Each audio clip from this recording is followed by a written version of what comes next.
Hello, welcome back. And today we're going to talk about a topic that a viewer wished for, which is words that can be easily confused in Greek because they are written the same or almost the same.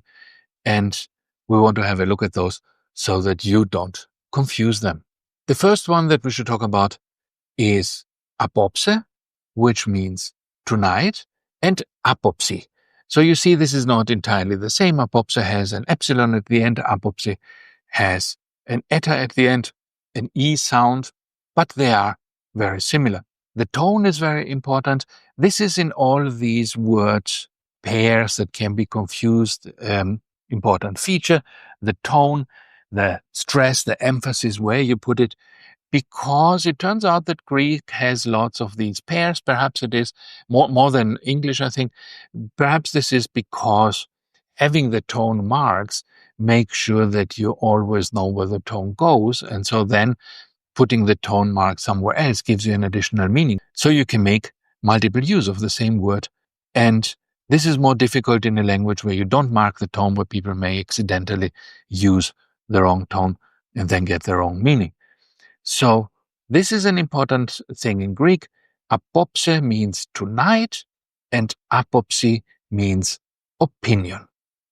Right? And obviously you don't want to confuse tonight with opinion. Now let's go on the next word, pairing.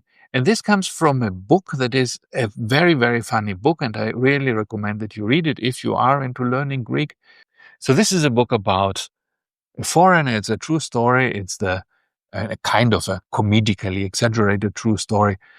The story of a foreigner who's coming to Greece to live there with his family, an Englishman. And this is the early 80s or the end of the 70s. And he is going to the countryside in Avia, to a very small village. And there he's confronted with all sorts of Greek things, customs and people and ways of speaking, ways of interacting, ways of perceiving the world. And it comes to all sorts of comedic complications. He buys a house. He's cheated multiple times by these villagers, but it's all good fun. So it's not critical of Greek culture. It's quite the opposite. This man is in love with Greek culture and he tries to become Greek as much as possible and to speak Greek. And so a big part of the book is how he tries to learn the language and how this goes wrong. And he actually has trouble learning Greek, and whatever he learns, he says wrongly, and then it's confused. So if you are into learning Greek or traveling to Greece and you are a foreigner, I think you will find this I'm using this book. You can buy it in Greece. You can also buy it on Amazon. So have a look at this. And one of the jokes in there are many of those, so I didn't want to copy all the jokes out of the book, but one of them is the confusion between kremidi, which is the onion, and keramidi. Keramidi is the roof tile. And you can imagine, the roof tile from ceramics, right? This is where keramidi then comes from. And this should not be confused with onions. And so you can imagine this man going to the market, going to a vegetable stall, and then asking the seller for a bag of roof tiles. So make sure you don't confuse kremidi and keramidi. The next pair of words we want to talk about is alla and alla. Alla means others, these other things, and alla means but. So if I say I have a pen and a pencil and a brush and other things, I will be saying alla. Έχω ένα μολύβι, ένα στυλό και άλλα πράγματα. I have a pencil, a pen, and other things. While the alla means but, just, English, but. I have a pen, but I don't have a pencil. So here we go with the alla. Έχω ένα στυλό, αλλά δεν έχω μολύβι. Αλλά δεν έχω μολύβι. So this is alla. And so again, it's important not to confuse these things, because in some situations this can actually mean the opposite, right? Instead of saying, I have these other things, you're saying, but I don't have these other things, right? So make sure you don't confuse them, because the but, of course, it has a negative sense of opposition as part of it. Another famous thing to confuse, children like to make fun of this because, again, it's sometimes perceived as these two things as opposites, is Yeros and Yeros. Yeros is the old man, the old person, and Yeros means sturdy. And you can see how this can create a problem, because being sturdy is almost the opposite of being old, right? So if you are a Yeros, then probably you're not Yeros anymore. And this can also cause confusions if you say, instead of saying something is sturdy, my car is sturdy, you say my car is an old man. This can be even understood metaphorically, right? You're saying my car is like an old man, so it's falling apart, right? And it has issues. And this is quite the opposite of what you wanted to say, that your car is sturdy. Another one is nomos and nomos. Nomos is the law, and this is used in words like astinomia, which is the law of the city. Asti is the city in ancient Greek, so astinomia is the law of the city, means police. And nomos also is found in English when you say something like astronomy, where you have the nomos, the law of the stars, right? This is astronomy, the laws according to which the stars move. And the other word is nomos. Nomos, written exactly as nomos, only at the end the stress is on the last syllable. Nomos is an administrative district in which a local government makes particular laws, zoning laws, local laws about streets and so on in this area. It's what you would perhaps call a county, right, in English-speaking countries. So it's a division of the country into administrative units. And so there are a number of nomi in Greece that have their own local governments. Pali is another example. There are many of those, right? I will give you, I think, around 10 in total, but there are endless more. So if you're interested, leave a comment down here and we can have a second installment of this where I give you some more. Pali. Now, this is particularly tricky because the tone stays the same, actually. The emphasis stays the same. At both times on the A, it's Pali and Pali. There is no difference in the way you pronounce it. It's only written differently now. The one Pali has a iota and the other Pali has an eta at the end, an ita, as the modern Greeks would say. And the Pali with iota means again. I'm doing something again. Pigeno Pali, I'm going again. Draw Pali, I'm eating again.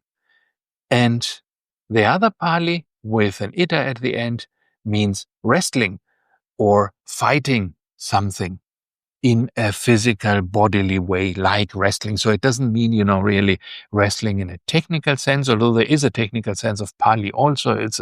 I think it's an Olympic sport or something. But Pali more generally is a kind of wrestling with someone or fighting with something. So you use it, for example, metaphorically when somebody is fighting for his life, after an accident, he's in a hospital, he's fighting for his life, or he's fighting with death.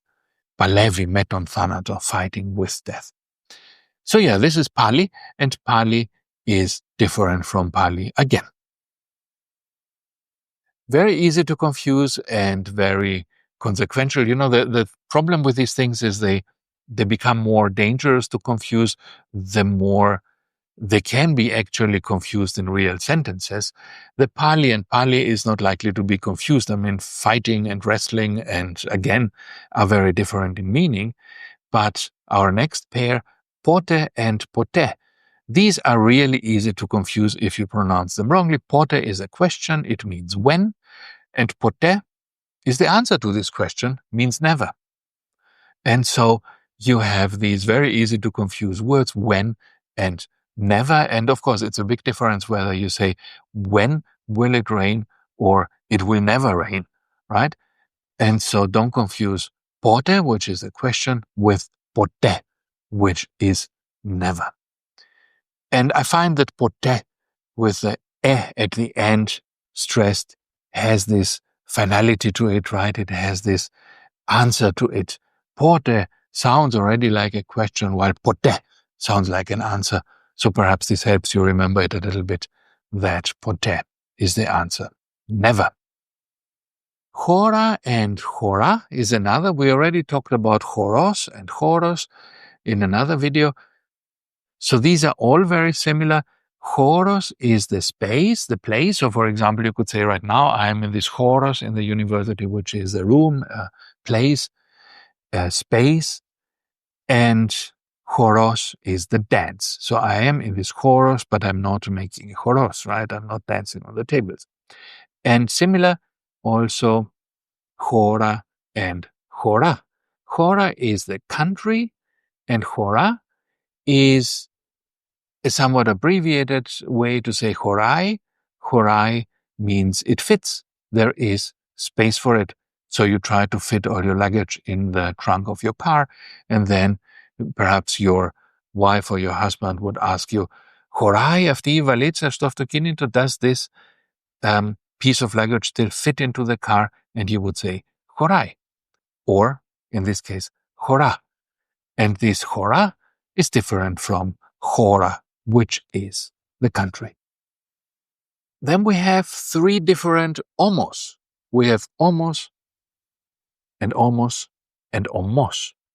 Omos is the shoulder, one omos. This begins with an omega. So it's a somewhat unusual word. It begins with an omega, which not many words do. And so perhaps this is a way to remember it. Talking about shoulders is also kind of unusual if you're not a doctor. Omos is the shoulder. And omos means raw. Omos is written the same as the shoulder, but it is in a different tone. The tone here, the emphasis is at the end. Omos is raw. So if you buy a pig shoulder and it is raw, you would say o omos ine omos. O omos ine omos. So this is perhaps your tongue twister for today. And the other word is omos, which is a very common word, but now the O's are switched. The omicron is at the beginning, the omega is at the end, and omos also means but or however. So it is raining, but I will go out anyway. Vrechi, omos, πρέπει να βγω έξω. I have to go out. However, I have to go out. Right? So this is omos. Don't confuse omos with omicron at the beginning and omega at the end with the other omos, now same tone, but the O switched, which is the shoulder. And finally, we have one I already mentioned in another video, Kima and Kima. Let this be the last one for today. Kima is the wave in the sea, and Kima is the minced meat, the meat that has been cut up into these very small hamburger stuff, right? Or in Greeks, you would make a kefteraki or a bifteki out of it, which are ways of making this minced meat into little balls and then deep frying them in a pan. And then you get these beautiful little balls of meat.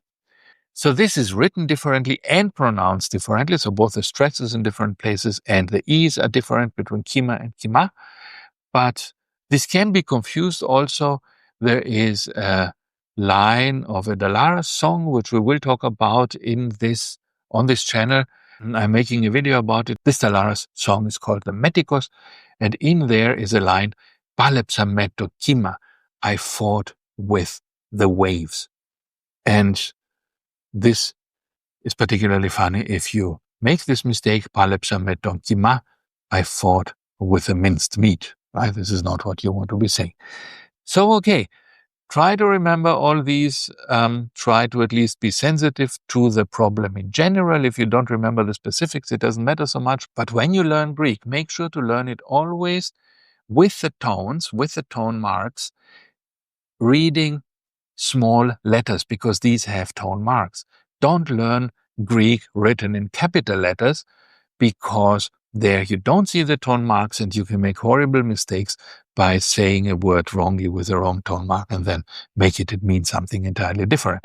So this is why also on this channel, when I show you words, I always show you the small letter version of the word because there you can see where the tone mark goes and learn the tone marks with the words. And often you will find that there is another meaning, actually something totally different, something easy to confuse, perhaps in the worst case, when you put the tone wrongly.